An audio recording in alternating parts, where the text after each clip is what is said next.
There you have it. With the rate of foreclosures 7 times the national average, people in Las Vegas are, well, they're underwater, and they demanded answers last night. 2 people who are in the crowd and had questions are here with us this morning.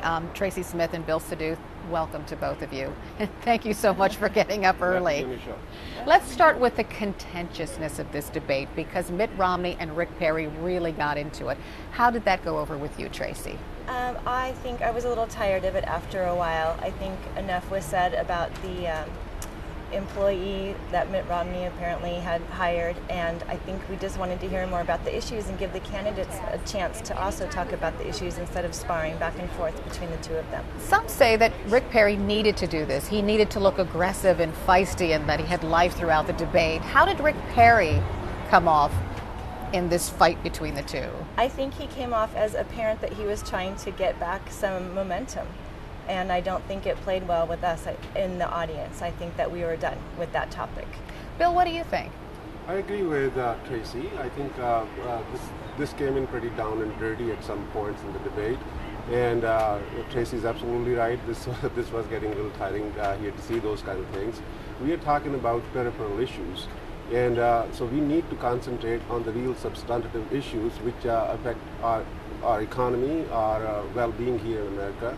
And so that's what we should have been concentrating on. Okay, one of the substantive issues that came up was health care, that Mitt Romney's opponents called Romney Care. Mm-hmm. You probably know that Mitt Romney has changed his tone a bit since 2006. Do you believe him now that he'll repeal Obamacare? And is that what you want? Well, this will be sort of a vindication for him when he says if we're going to repeal Obamacare. He's in fact criticizing his own plan, which he instituted in Massachusetts. In reality, objectively speaking, it has not worked in Massachusetts itself either. So what we need something substantial. We need something real. Which can so just because Mitt Romney says, yes, I'll repeal Obamacare, mm-hmm. does that say to you that he has a plan to reform health care in this country? That's the excellent question, Carol, here. It's what's the replace of this repeal here? Yes, we can talk all day about repealing, but what's the replace of it? That's what we need to find out. Tracy, like so many people in Nevada, you are underwater on your mortgage. Did you hear anything during the debate last night that gave you hope that you were going to get any help at all from these candidates?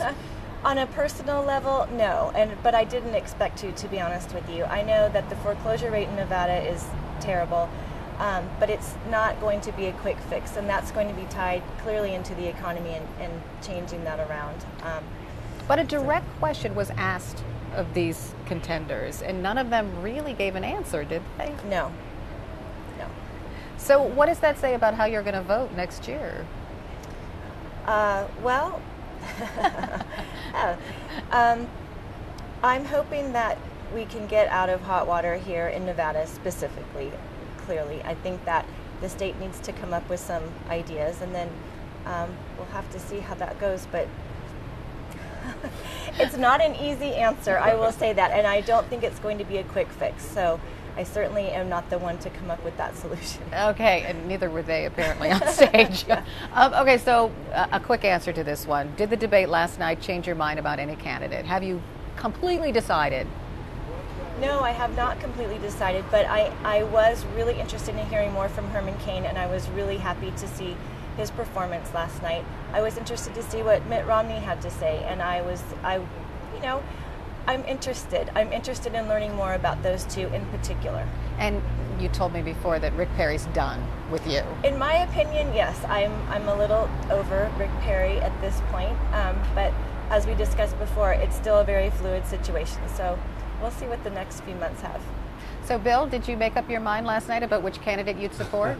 It's absolutely hard to do that. Again, it comes back to the question of where do the real candidates really stand on harping on the real issues, which is affecting our lives here. And 30 million people are suffering in this country. They're unemployed, and 50 million people do not have any kind of access to the health care. So it's a terrible situation out there on the street. So we need to find a real solution. We need to hear something substantive from these folks here. how can you make up your mind? So more substantive answers and less bickering, perhaps. Absolutely. Tracy and Bill, thank you so much for waking up early. We appreciate it. Still.